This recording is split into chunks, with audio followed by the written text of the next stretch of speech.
Hello student, केम छो? मजामा? साईराम। હવે last લેક્ચરની અંદર આપણે એસિડનો તુલ્યભાર શોધ્યો હતો, જેમાં કેટલાક આપણે એક્ઝામ્પલ લીધા, જેમાં મેં તમને HNO3 નો તુલ્યભાર શોધવાનું કીધું હતું. બહુ ઇઝી છે, ઘણા ખરા એ જવાબ આપ્યો છે. HNO3 નો તુલ્યભાર એટલે એનો અણુભાર ભાગ્યા 1, એટલે 63 ગ્રામ પ્રતિ તુલ્યાંક. કારણ કે HNO3 એને પાણીમાં ઓગાળો તો એક H+ અને NO3 -1 થશે, એટલે મુક્ત થતા H+ ની સંખ્યા 1 થશે.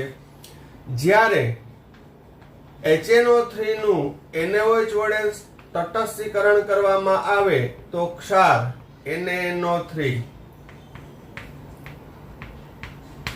અને પાણી H2O ઉત્પન્ન થશે.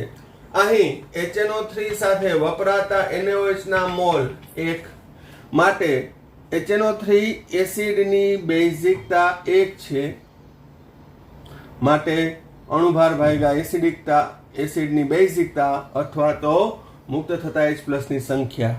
એટલે અહીં HNO3 નો તુલ્યભાર અને અણુભાર બંને કેવા થશે? સમાન.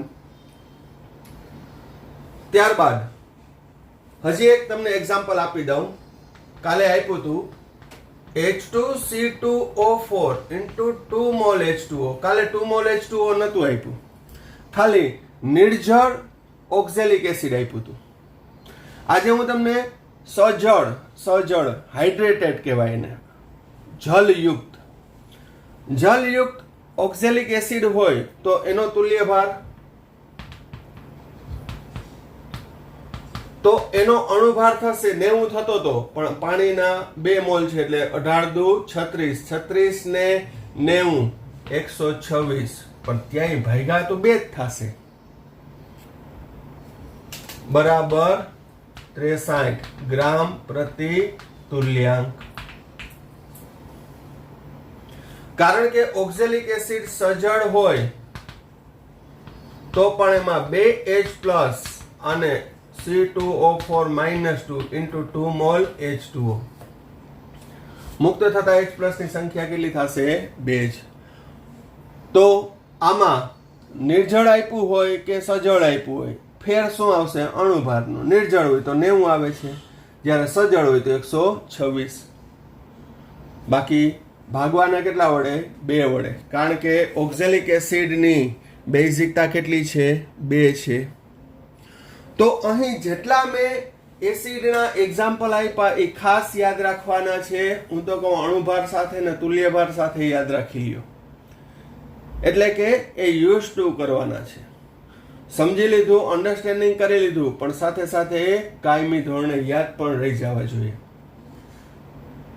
કારણ કે આ ખૂબ જ અગત્યનો પોઈન્ટ છે તુલ્યભાર વાળો. હવે બેઝની તુલ્યભાર જોઈએ.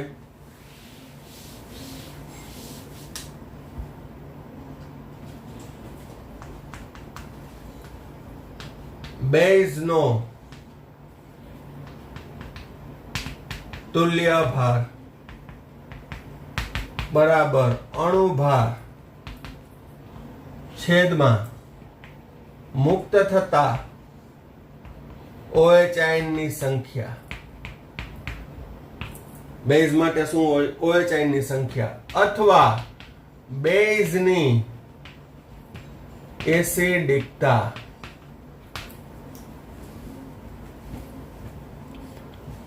અહીંયા બેઝની શું હોય? એસિડિકતા હોય. એસિડની શું હોય? બેઝિકતા. ઓના જેવું, રાજાની રાણી, રાણીનો રાજા એટલે કે રાજાણી. ખ્યાલ આવી ગયો? એમ એસિડની બેઝિકતા, બેઝની એસિડિકતા. તો હવે પેલા બેઝની એસિડિકતા કેને કહેવાય? તો કે 1 મોલ બેઝનું સંપૂર્ણ તટસ્થીકરણ કરવા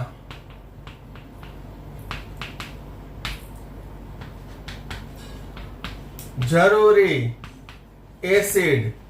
એસિડમાં ખાસ કરીને લેવાનો HCl. જરૂરી એસિડની મોલ સંખ્યાને શું કહેવામાં આવે છે? તે બેઝની એસિડિકતા કહે છે. હવે આપણે ઝડપથી એના એક્ઝામ્પલ લઈ લઈએ. સાદામાં સાદું ઉદાહરણ NaOH નો તુલ્ય ભાર. NaOH નો તુલ્ય ભાર બરાબર NaOH નો અણુ ભાર તો કે 40 ભાગ્યા 1 તો 40 ગ્રામ પ્રતિ તુલ્યાંક. અહીં NaOH છે એમાં મુક્ત થતા OH ની સંખ્યા કેટલી છે? 1. અથવા NaOH નામના બેઝની એસિડિકતા કેટલી છે? 1. ચેક કરી લઈએ. NaOH પાણીમાં ઓગાળતા શું ઉત્પન્ન થાય? Na પ્લસ અને OH માઇનસ. અથવા NaOH અને HCl વડે તટસ્થીકરણ કરવામાં આવે તો ક્ષાર NaCl અને પાણી બને છે. અહીં 1 મોલ સાથે વપરાતા HCl ના મોલ 1 મોલ માટે NaOH ની એસિડિકતા 1 છે. ખ્યાલ આવી ગયો? બીજું એક્ઝામ્પલ લઈ લઈએ.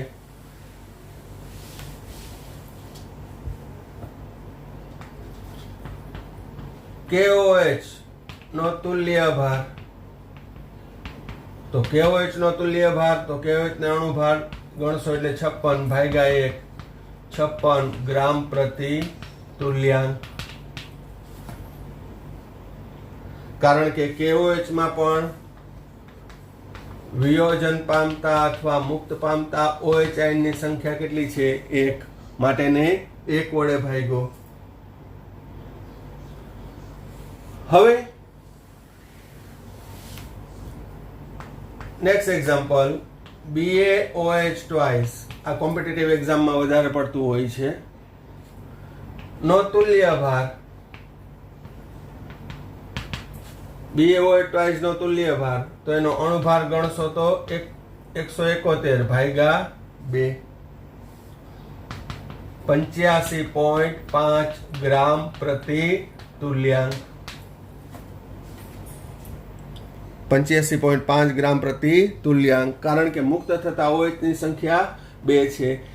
એસિડની જેમ આમાં બેઝમાં બહુ વાંધો નહીં આવે. BaOH ટ્વાઇસ તો આપણે દેખાઈ જાય જેટલા OH હોય એટલા જ મુક્ત થશે અહીંયા. જ્યારે એસિડમાં એવું નહોતું. એસિડમાં 3 હાઇડ્રોજન હતા છતાં મુક્ત એક જ થાય. કારણ કે એના બંધારણ ઉપરથી કાલે જોયું. BaOH ટ્વાઇસ HCl સાથે પ્રક્રિયા કરો તો BaCl2 બને. BaCl2 વત્તા H2O. સંતુલન કરો તો ક્લોરીન 2 છે તો અહીં મારે 2 કરવા પડે. 2 કરું તો 1 મોલ બેરિયમ હાઇડ્રોક્સાઇડ સાથે વપરાતા HCl ના મોલ કેટલા છે? 2. માટે એની એસિડિકતા 2 થાય. એસિડિકતા 2. ત્યારબાદ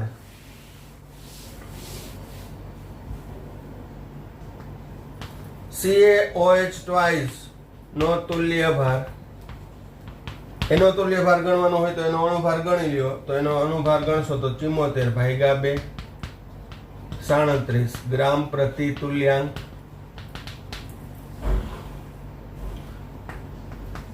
AlOH થ્રાઇસ નો તુલ્ય ભાર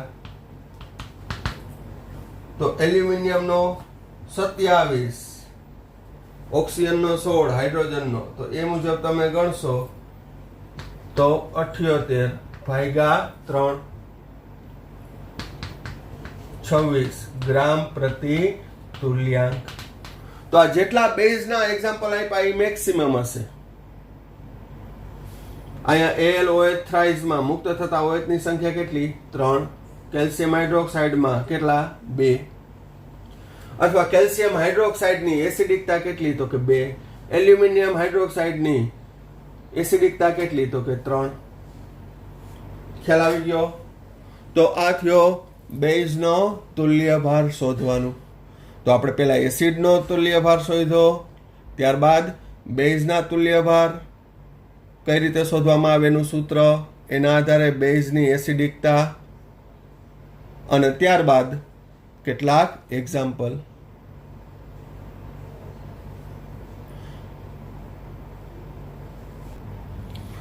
ચાલો હવે ક્ષારનો તુલ્ય ભાર.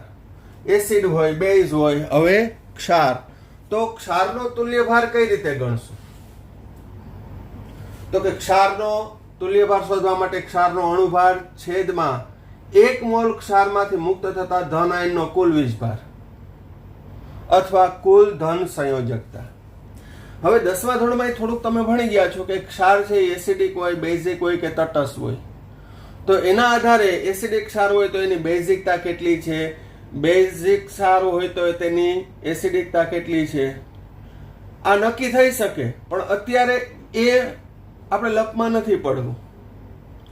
એકદમ સરળ રીતે કે કોઈ પણ ક્ષાર આપ્યો હોય તો એનો તુલ્ય ભાર કઈ રીતે ગણવાનો? તો કે અણુભાર છેદમાં મુક્ત થતા ધન આયનનો કુલ વીજભાર અથવા કુલ ધન સંયોજકતા.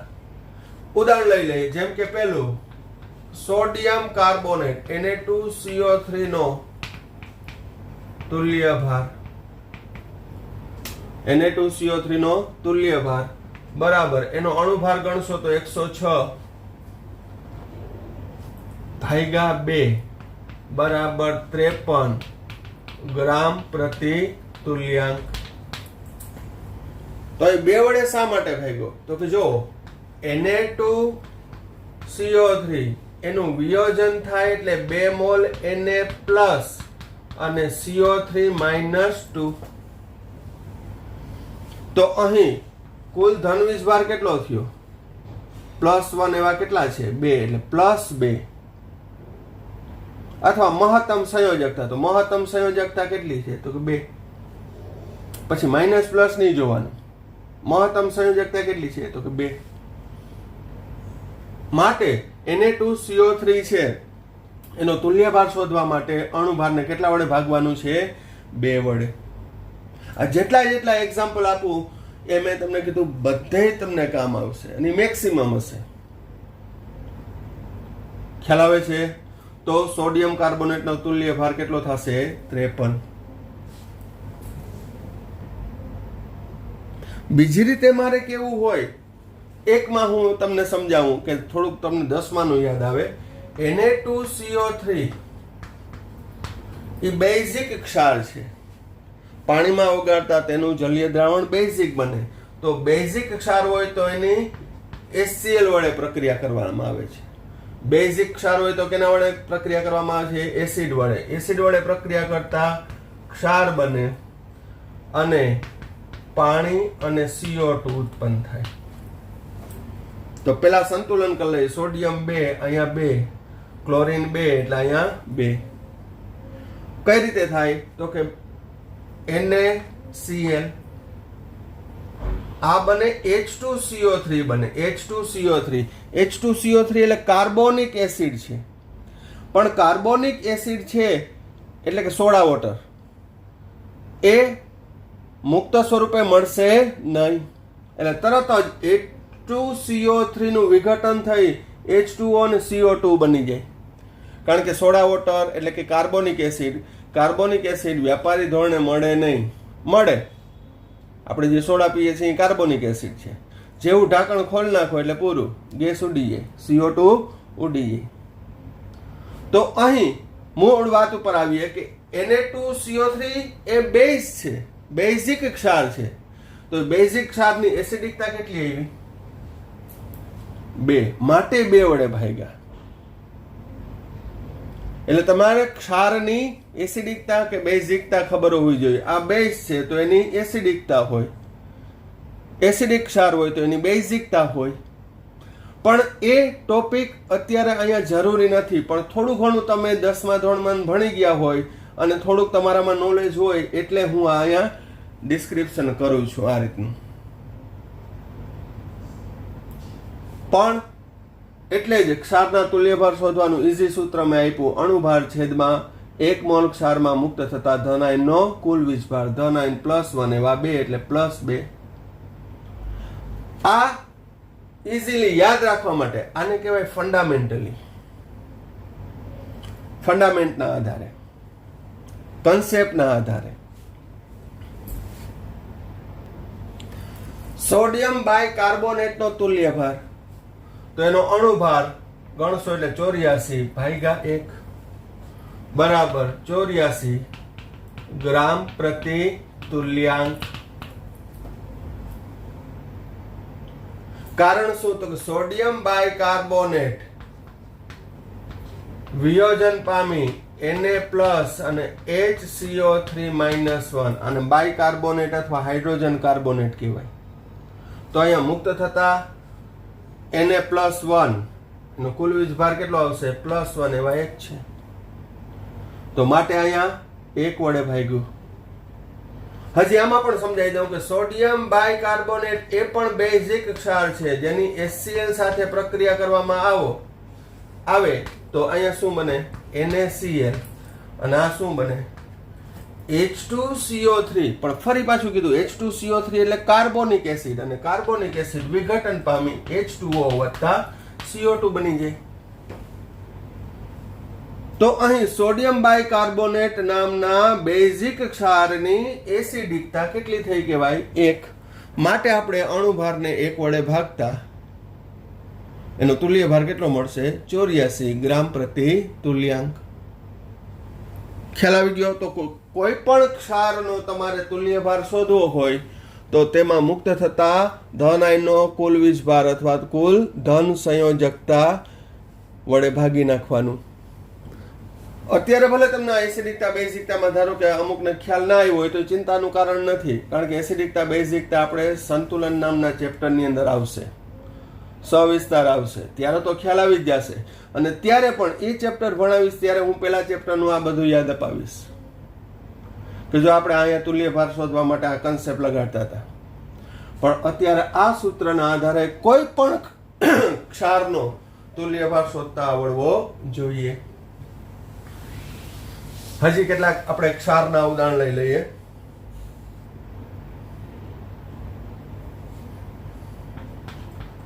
AlCl3 નો તુલ્ય ભાર AlCl3 નો તુલ્ય ભાર એનો અણુભાર 133.5 ભાગ્યા 3 ભાગાકાર કરશો એટલે આવશે 44.5 ગ્રામ પ્રતિ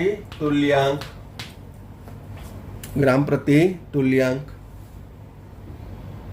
કારણ કે AlCl3 ના વિયોજનથી Al+3 અને 3Cl- પછી આ આવડવું જોઈએ વિયોજન. એ 9મા 10મા લેવલનું છે. તો એલ્યુમિનિયમ ની કુલ ધન સંયોજકતા કેટલી થશે? +3 એટલે 3 વડે ભાગ્યું. કેટલા વડે ભાગ્યું? 3 વડે. અને આ જે ક્ષાર છે ઉભય ગુણી છે, એસિડિક છે અને બેઝિક છે, પણ અત્યારે એમાં નથી પડતા. આપણે આનો AlCl3 નો તુલ્ય ભાર શોધવો હોય તો કે 133.5 એનો અણુભાર ભાગ્યા 3, કારણ કે મહત્તમ ધન સંયોજકતા કેટલી છે? +3. તો હવે જો હું Al2SO4 થ્રાઇસ એલ્યુમિનિયમ સલ્ફેટનો તુલ્ય ભાર શોધવો હોય તો એનો અણુભાર તમને ગણશો તો 342. આગળ તમે અણુભાર શોધવાની રીતમાં ગણી ગયા છો. ભાગ્યા 6. ભાગ્યા કેટલા આવશે? 6. તો 342 ભાગ્યા 6 એટલે આવશે તમારે 57 ગ્રામ પ્રતિ તુલ્યાંક. તો અહીં 6 વડે શા માટે ભાગ્યા? તો કે Al2SO4 થ્રાઇસ નું વિયોજન કરો એટલે Al+3 અને SO4-2. એલ્યુમિનિયમ કેટલા છે? 2. સલ્ફેટ કેટલા છે? 3. 3 દુ 6 +3 દુ 6 -2 ગુણ્યા 3 +6 -6 એટલે મહત્તમ સંયોજકતા કેટલી થઈ? +6. એને 6 વડે એટલા માટે ભાગવામાં આવ્યું છે. ખ્યાલ આવે છે? કોઈને એવો અટપટો પ્રશ્ન થાય કે સર આ માઇનસ ધન કેમ લીધી? ઋણ લીધી હોય તો લઈ શકાય, ઋણ સંયોજકતા લઈ શકાય, પણ બીજી એક મારી શરત, એને માનાંકમાં લેજો. કેમાં લેજો? માનાંકમાં. સમજાણું? કારણ કે માનાંક ના લ્યો તો ઋણ આવે. ઋણ છે એ ભૌતિક જથ્થો ઋણ હોઈ શકે નહીં. -57 તુલ્ય ભાર ના હોય, કારણ કે ભૌતિક જથ્થાનું મૂલ્ય છે એ ઋણ ક્યારેય હોઈ શકે નહીં. તમને 5 કિલો બટેટા લેવાનું કીધું હોય પણ -5 કિલો બટેટા લઈ આવો એવું કીધું હોય નહીં, તો શામાં દેવા પડે?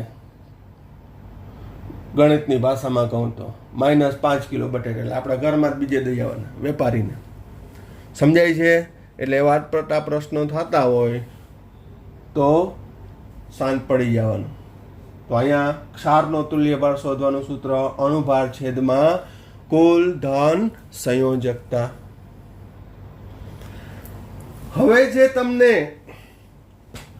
રેડોક્સ પ્રક્રિયક ના તુલ્યભારનું કહું છું એ અત્યારે સ્પેશિયલ કેસમાં હશે. આ ટોપિક સાથે હું કન્સિડર કરી લઉં છું અને એમાં શક્ય એટલું આપણે અન્ડરસ્ટેન્ડિંગ જોઈએ, પણ એનું સંપૂર્ણ ક્લેરિફિકેશન જ્યારે ચેપ્ટર નંબર 8 11મા ધોરણનું રેડોક્સ પ્રક્રિયા ભણશું ત્યારે આવશે. પણ છતાંય અહીંયા હું મારો મહત્તમ પ્રયત્ન કરું કે 11મા ધોરણનું પહેલું ચેપ્ટર ભણો તો પણ તમને ખ્યાલ આવી જાય. રેડોક્સ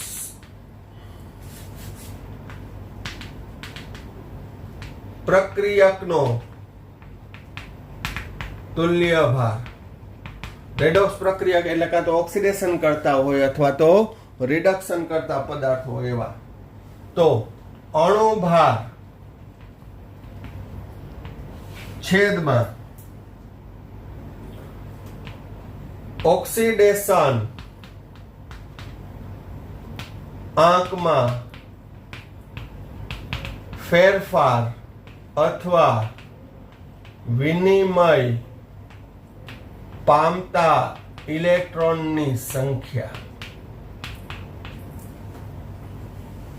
પણ મેં તમને કીધું કે હું 2-3 ઉદાહરણ આપીશ, એ આપણે અહીંયા તુલ્યભાર શોધવાના મુદ્દામાં લઈ લઈએ છીએ, પણ આ સ્પેશિયલ કેસમાં છે. જેમ કે પહેલું ખોડિયાર મંદિર નંબર 4 KMnO4. તો KMnO4 ખોડિયાર મંદિર નંબર 4 નો તુલ્યભાર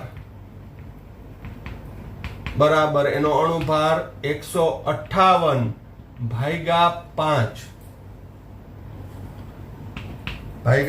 5 એટલે સાદરૂપ આપશો તો આવશે 31.5 ગ્રામ પ્રતિ તુલ્યાંક. હવે અહીંયા 5 કેમ આવ્યા? તો અહીં આપણે એનું એક્સપ્લેનેશન આપીએ કે KMnO4 એનું આયનીકરણ થાય ને તો K+ અને MnO4 -1 આને પરમેંગેનેટ આયન કહેવાય. આને કેવો આયન કહેવાય? Permanganate ion.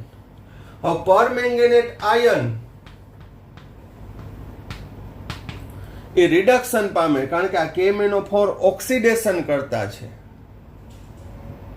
પણ મેં તમને કીધું કે આ બધું 10મા ધોરણમાં શબ્દ સાંભળેલો હોય, પણ ડિટેલમાં એટલું તમે અભ્યાસ કર્યો ના હોય 9મામાં કે 10મામાં. ઓક્સિડેશન કરતા છે એટલે એનું રિડક્શન થાય, પણ રિડક્શનમાં શું થાય છે? તો અહીં પ્રયત્ન હું કરું કે KMnO4 રિડક્શન પામી Mn+2 માં રૂપાંતર થાય. તો અહીં મેંગેનીઝ છે એનો ઓક્સિડેશન આંક +7 છે. એ કઈ રીતે? તો એ પણ ગણું હું MnO4 -1. રેડોક્સ ભણશું ત્યારે તો એક રમત વાત લાગશે. એનો ઓક્સિડેશન આંક ગણવો હોય તો x, ઓક્સિજનનો -2 થાય તો 4 ઓક્સિજનનો 4 દુને 8 બરાબર કુલ વીજભાર કેટલો છે? -1. તો x બરાબર +7. તો આપણે એને ઓક્સિડેશન આંક કહેશું અથવા એની સંયોજકતા. તો MnO4 -1 માં મેંગેનીઝની સંયોજકતા 7 છે. હવે એ 5 ઇલેક્ટ્રોન મેળવે. કેટલા ઇલેક્ટ્રોન મેળવે? 5 ઇલેક્ટ્રોન મેળવી અને +2 માં રૂપાંતર થાય. કારણ કે Mn નો ઉપરનો વીજભાર કેટલો હતો? +7. 5 ઇલેક્ટ્રોન મેળવ્યા તો ઇલેક્ટ્રોનનો વીજભાર કેવો? માઇનસ. તો +7 -5 કરો હિસાબ. +7 -5 કેટલા દે? +2. તો અહીં MnO4 -1 રિડક્શન પામે. રિડક્શન પામે એટલે ઇલેક્ટ્રોન મેળવે. ઓક્સિડેશન એટલે ઇલેક્ટ્રોન ગુમાવે. રિડક્શન પામે એટલે 5 ઇલેક્ટ્રોન મેળવે છે. 5 ઇલેક્ટ્રોન મેળવે એટલે શું બનશે? Mn+2. તો અહીં વિનિમય પામતા ઇલેક્ટ્રોનની સંખ્યા કેટલી થઈ? 5. એટલે 5 વડે ભાગ્યા. વિનિમય એટલે આપલે. અથવા ઓક્સિડેશન આંકમાં થતો ફેરફાર. રેડોક્સ પ્રક્રિયા નામનું ચેપ્ટર ભણશું એટલે આને કહેશું મેંગેનીઝનો ઓક્સિડેશન આંક +7. એમાંથી કેટલો થયો? +2. ઓક્સિડેશન આંક એટલે એનો વીજભાર અથવા પ્રાપ્ત થતી સંયોજકતા. તો અહીંયા તો તમને દેખાય છે +2, અહીંયા +7 મેં હમણાં ગણી હતી. તો ઓક્સિડેશન આંકમાં ફેરફાર કેટલાનો થયો? 7 માંથી 2 થયો. તો ઓક્સિડેશન આંકમાં 5 નો કેવો થયો? ઘટાડો. માટે 5 વડે ભાગ્યું. હવે આટલું એક્સપ્લેનેશન આપવું છતાંય ઘણાને એક ખ્યાલ નહીં આવે કે આ શું છે, ઓક્સિડેશન આંકને શું ચાલી રહ્યું છે. તો એવો પ્રશ્ન થતો હોય ને તોય મૂંઝાતા નહીં, કારણ કે હું આ 8મા ચેપ્ટર રેડોક્સ પ્રક્રિયાનો કન્સેપ્ટ આપું છું. આ તો તુલ્યભાર શોધવાનો ટોપિક ચાલે તો આપણે રેડોક્સ પ્રક્રિયકના તુલ્યભાર પણ જોઈ લઈએ કે જે પહેલા ચેપ્ટરમાં ભણતા હોય તો ક્યાંક કામ આવે. તો અત્યારે કાંઈ ખ્યાલ ના આવે તો KMnO4 માટે એના તુલ્યભાર શોધવા માટે અણુભારને કેટલા વડે ભાગવાનું? 5 વડે ભાગવાનું. એ 5 વડે ભાગો એટલે 31.5 આવે. હવે 5 વડે શા માટે ભાગ્યું એનું શક્ય એટલું મેં અહીંયા એક્સપ્લેનેશન આપ્યું.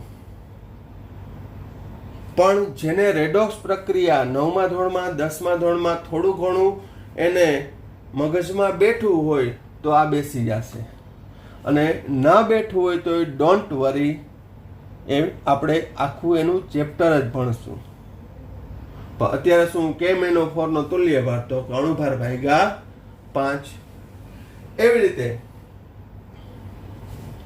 બીજું ઉદાહરણ લઈ લઈએ.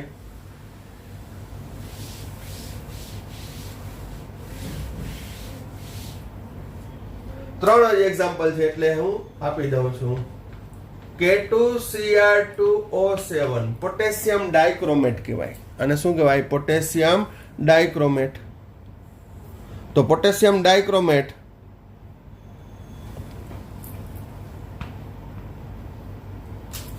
નો તુલ્યભાર, એનો અણુભાર 294. એનો અણુભાર કેટલો આવશે? તો કે 294 ભાગ્યા 6 બરાબર 49 ગ્રામ પ્રતિ તુલ્યાંક.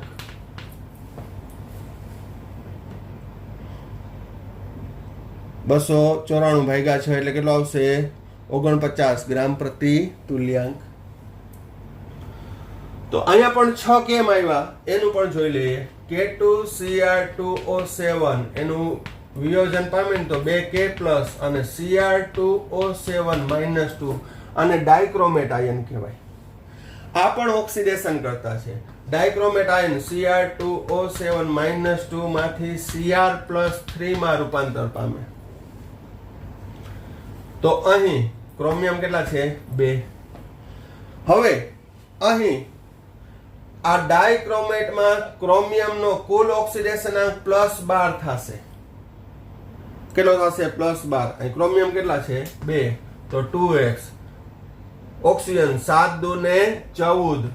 ઓક્સિજનનો ઓક્સિડેશન આંક અથવા વીજભાર -2. તો 7 × 2 = 14. કુલ વીજભાર -2. તો 2x બરાબર +12. 2x એટલે 2 ક્રોમિયમ. 2 ક્રોમિયમનો કુલ ઓક્સિડેશન આંક +12 થયો. અહીંયા 2 ક્રોમિયમનો કુલ ઓક્સિડેશનાંક 3 2 ને 6 12 માંથી શું થયો? તો ઓક્સિડેશનાંકમાં કેટલાનો ફેરફાર થયો? 12 માંથી 6 એટલે 6 નો ઘટાડો, માટે 6 વડે ભાગ્યા. અથવા એ 6 ઇલેક્ટ્રોન મેળવે છે. 6 ઇલેક્ટ્રોન મેળવે તો +12, એ 6 ઇલેક્ટ્રોન મેળવે એટલે -6, એટલે કુલ કેટલો ઓક્સિડેશનાંક બચે? +12 ઓછા 6 એટલે 6 બચે. તો ટૂંકમાં કહીએ તો પોટેશિયમ ડાયક્રોમેટનો તુલ્યભાર શોધવો હોય તો 294, એના અણુભારને કેટલા વડે ભાગશું આપણે? 6 જ વડે. એટલે એટલું યાદ રાખી લ્યો તોય વાંધો નહીં, કારણ કે આપણે દાખલામાં કામ આવે કે K2Cr2O7 ની નોર્માલિટી શોધો, તો નોર્માલિટી શોધવા માટે ફરજિયાત તુલ્યભાર શોધતા આવડવો જોઈએ, અને એના માટે અત્યારે ટેમ્પરરી કેટલું? 6 વડે ભાગવાનું. શા માટેનું એક્સપ્લેનેશન આમાં પણ આપ્યું છે, પણ ના ખ્યાલ આવે તો આ જે 3 એક્ઝામ્પલ આપું, KMnO4, પોટેશિયમ ડાયક્રોમેટ અને હજી ત્રીજું પોટેશિયમ ક્રોમેટ, એનો ખ્યાલ આવવો જોઈએ. જેમ કે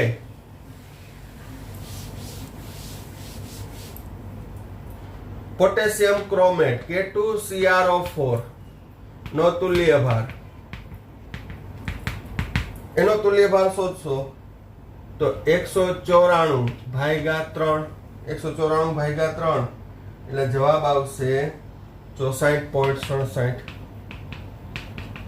ગ્રામ પ્રતિ તુલ્યાંક. કારણ શું? તો કે અહીં 3 વડે ભાગવાનું કારણ તો કે K2CrO4 પોટેશિયમ ક્રોમેટ કહેવાય. પોટેશિયમ ક્રોમેટ માંથી 2K પ્લસ CrO4 -2. આ ક્રોમેટ આયન માંથી Cr+3 બને, એ Cr+3 જ બને. તો અહીંયા ક્રોમિયમનો ઓક્સિડેશનાંક +6 થશે. ફરી એકવાર ગણીએ, ક્રોમિયમનો આપણે x ધારીએ, ઓક્સિજનના -2, પણ 4 ઓક્સિજનના -8, કુલ વીજભાર -2, તો x બરાબર કેટલો આવ્યો? +6. +6 આવ્યો, એમાંથી કેટલો થયો? +3. તો ઓક્સિડેશનાંકમાં ઘટાડો કેટલાનો થયો?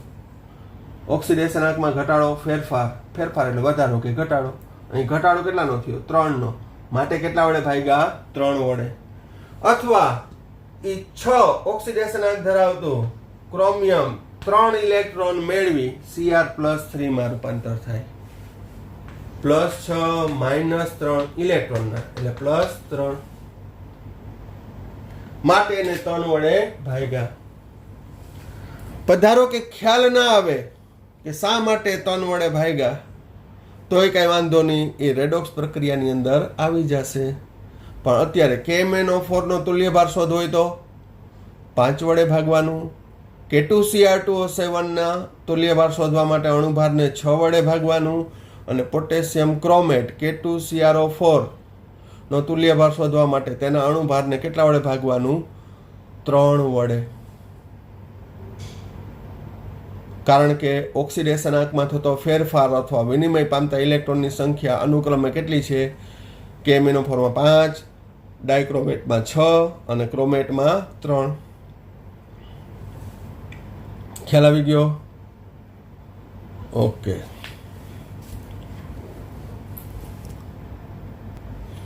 હવે સંયોજનનો તુલ્યભાર. તો સંયોજનમાં આપણે એસિડ જોયું, બેઝ જોયું, ક્ષાર જોયું, રેડોક્સ પ્રક્રિયકો જોયા. તો વ્યાપક રીતે હવે મારે એનો તુલ્યભાર શોધવાનું સૂત્ર વ્યાપક રીતે દર્શાવવું હોય તો કે બધામાં અંશ તો કોમન જ આવ્યો. શું? અણુભાર.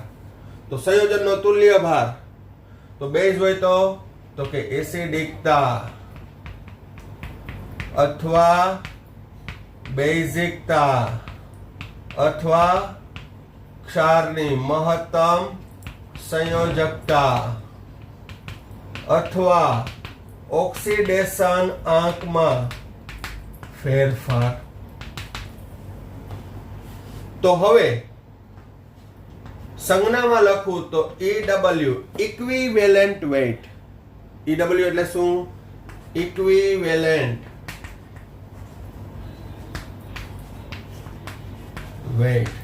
Equivalent weight equal to molecular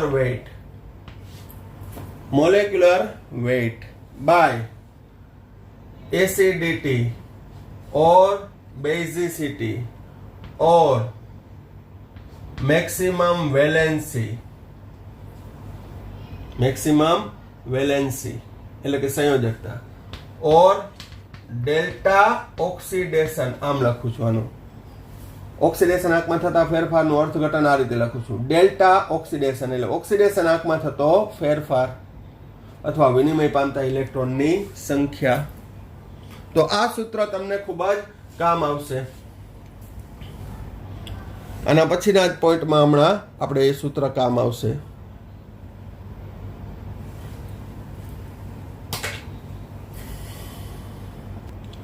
હજી એક પોઈન્ટ કરાવી દઉં કે અહીં એસિડિકતા કે બેઝિકતા કે વેલેન્સી કે ઓક્સિડેશન આંકમાં થતા ફેરફારના સૂત્રનો કરતા બનાવું તો આને એસિડિકતાને અથવા બેઝિકતાને અથવા તો સંયોજકતાને અથવા તો ઓક્સિડેશન આંકમાં થતો ફેરફારને તો શું આવશે સૂત્ર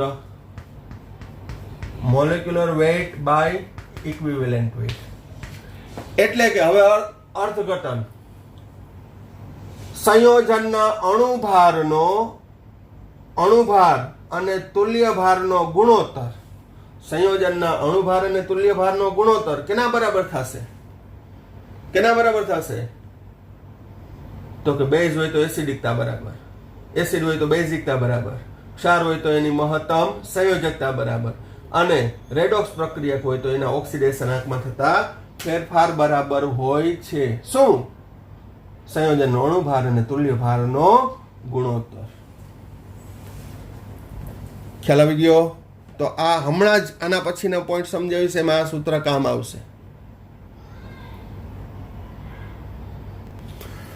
મોસ્ટ આઈએમપી પોઈન્ટ નોર્માલિટી અને મોલારિટી વચ્ચેનો સંબંધ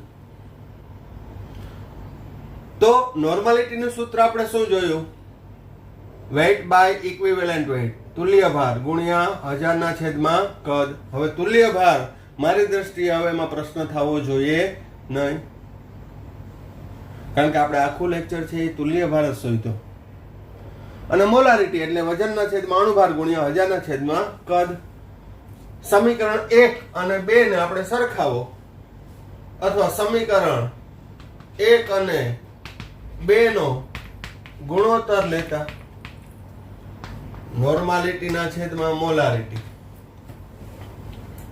ગુણોત્તર લઈએ એટલે બરાબર weight by equivalent weight 1000 by volume છેદમાં મોલારિટી એટલે વેઇટ બાય મોલેક્યુલર વેઇટ ગુણ્યા 1000 બાય વોલ્યુમ ઉડાડીએ તો નોર્માલિટીના છેદમાં મોલારિટી બરાબર મોલેક્યુલર વેઇટ છેદનો છેદાંશમાં છેદમાં ઇક્વિવેલન્ટ વેઇટ નોર્માલિટીના સૂત્રનો કરતા બનાવું તો મોલારિટી ગુણ્યા molecular weight by equivalent weight તો આ ગુણોત્તર હમણાં જ 2 મિનિટ પહેલા કીધો તો આ ગુણોત્તર એટલે શું આવશે એસિડિકતા બેઝિકતા કે સંયોજકતા તો નોર્માલિટી બરાબર મોલારિટી ગુણ્યા એસિડિકતા બેઝિકતા વેલેન્સી અથવા ઓક્સિડેશન આંકમાં થતો ફેરફાર કારણ આ લખવાની જરૂર છે કે આ ગુણોત્તર બરાબર શા માટે એમ કીધું ખ્યાલ આવી ગયો અથવા હજી ખાલી એમસીક્યુ માટે નોર્માલિટી ગુણ્યા તુલ્ય ભાર બરાબર મોલારિટી ગુણ્યા અણુભાર નોર્માલિટી ગુણ્યા તુલ્ય ભાર મોલારિટી ગુણ્યા અણુભાર એટલે ગ્રામ તુલ્ય સંખ્યા મળશે આ પણ કામ આવશે પણ અત્યારે આના ઉપરથી આપણે નોર્માલિટી અને મોલારિટી વચ્ચેનો સંબંધ જોશું રિવાઇઝ કરવાની જરૂર છે બંનેના સૂત્ર જે આપણે છેલ્લા 2 પિરિયડથી ભણીએ છીએ આ બંને સૂત્ર એનો ગુણોત્તર લઈ દીધો સાદુરૂપ આપ્યું અણુભાર તુલ્ય ભારનો ગુણોત્તર એટલે કે એસિડિકતા બેઝિકતા મહત્તમ સંયોજકતા કે ઓક્સિડેશન આંકમાં થતો ફેરફાર હવે જેટલા ઉદાહરણ કરાવ્યા છે એટલા તો આવડવા જ જોઈએ અને બીજાની ચિંતા મારી ઉપર છોડી દો કે સર એ સિવાયના બીજા આવે તો જનરલી બીજા નહીં જ આવે પણ આવશે તો એ મારી ઉપર છોડી દો. ક્લિયર? Okay, very good. પણ આટલી વસ્તુ કોન્ક્રીટલી થઈ જવી જોઈએ. તુલ્ય ભાર છે એ ભૂલાવવો જોઈએ નહીં, કારણ કે એ ઘણી જગ્યાએ તમને ઉપયોગી થશે. હવે આ સૂત્ર ઉપરથી નોર્માલિટી મોલારિટી વચ્ચેનો સંબંધ શું આવ્યો? તો હવે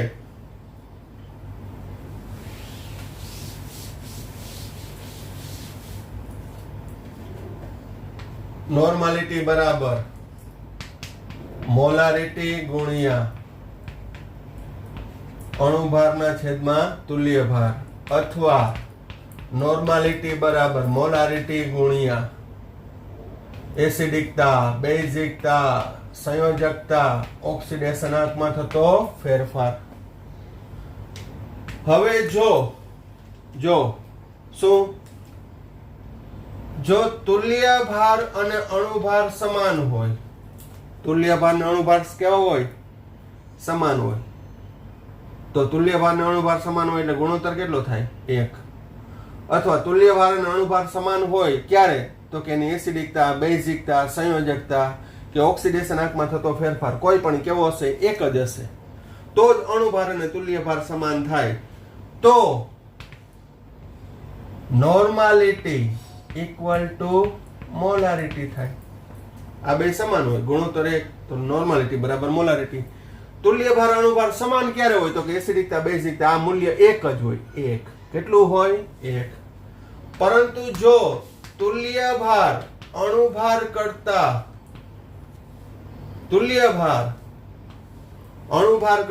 અડધો હોય, તુલ્ય ભાર અણુભાર કરતા અડધો હોય, એનો મતલબ શું?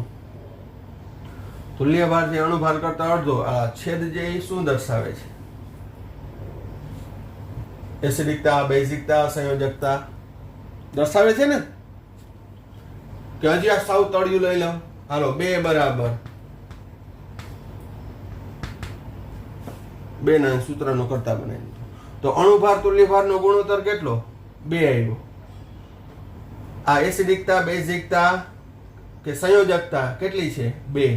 2 ને સૂત્રનો કરતા બનાવ્યો તો અણુભાર ને તુલ્ય ભારનો ગુણોત્તર કેટલો? તો કે 2. તો નોર્માલિટી બરાબર 2m. બહુ તળિયું લઈ લીધું. જો તુલ્ય ભાર અણુભાર કરતા ત્રીજા ભાગનો હોય તો અહીં 3 શું છે?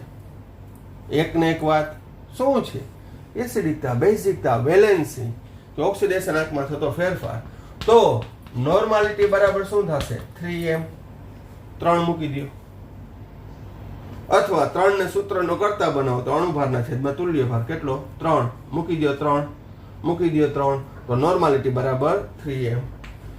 જો તુલ્ય ભાર અણુભાર કરતા 5મા ભાગનો હોય તો નોર્માલિટી બરાબર, હવે હું તમારું બહુ લાંબુ ખેંચતો નથી, લખી નાખું, 5 મોલર. જો તુલ્ય ભાર અણુભાર કરતા 6ઠા ભાગનો હોય તો નોર્માલિટી બરાબર 6m. આમ normality always greater than or equal to molarity. Normality always greater than or equal to molarity. એનો મતલબ મોલારિટીનું મૂલ્ય મોટું હશે, નોર્માલિટીનું મૂલ્ય મોલારિટી કરતા મોટું હશે અથવા સમાન હશે. નાનું ક્યારેય હશે નહીં. ખ્યાલ આવી ગયો? તો હજી આપણે આ નોર્માલિટી, મોલારિટી, સાંદ્રતાના એકમો પૂરા કર્યા, તેમની વચ્ચેનો સંબંધ જોયો. કેટલાક સંબંધો જેટલા હશે એના સંબંધોની તારવણી હશે તો શક્ય એટલી તારવણી હું આપીશ. અમુક મને જરૂર નહીં લાગે કે ભાઈ આમાં તારવણીની જરૂર નથી તો નહીં આપું. બાકી દરેકની અંદર એની તારવણી, એક્સપ્લેનેશન આપીશ કે જેથી તમારું કન્ટેન્ટ ક્લિયર રહે. હવે મેં દાખલોય નથી ગણાવ્યો, એકે આના દાખલા આપણે નથી ગણ્યા, પણ છતાંય મને પ્રશ્ન પૂછવાનું મન થઈ જાય એટલે થઈ જાય. તો પ્રશ્ન એક આપી દઉં તમને ઇન્સ્ટન્ટમાં, જે કોમેન્ટ બોક્સની અંદર તમારે જવાબ બધાય આપવાનો છે અથવા પર્સનલ વોટ્સઅપ કરવાનો છે. 50% કરે છે, હજી 50% નથી કરતા. અહીં 1 મોલર H2SO4 ની નોર્માલિટી ખાલી જગ્યા થશે. બહુ બેઝિક અને સિમ્પલ ક્વેશ્ચન છે. તો એ ખાલી જગ્યામાં તમારે મૂલ્ય મૂકવાનું છે, એટલી તસ્તી લેવાની છે. કારણ કે જે તે આ બધું થઈ રહ્યું છે એ તમારા માટે થઈ રહ્યું છે. જે તે અભ્યાસ આપણે ચલાવીએ છીએ ઓનલાઈન યુટ્યુબ ઉપર, એ દરેક છે એ કેના માટે થઈ રહ્યું છે? તમારા વિદ્યાર્થીઓ માટે. એટલે દરેકે પ્રયત્ન કરવાના. બરોબર? તો કરજો. જો તમારા માટે તમે ભણતા હોય તો દરેકે દરેક જવાબ મને આપે એવી આશા રાખું છું. સાંઈરામ. Thank you.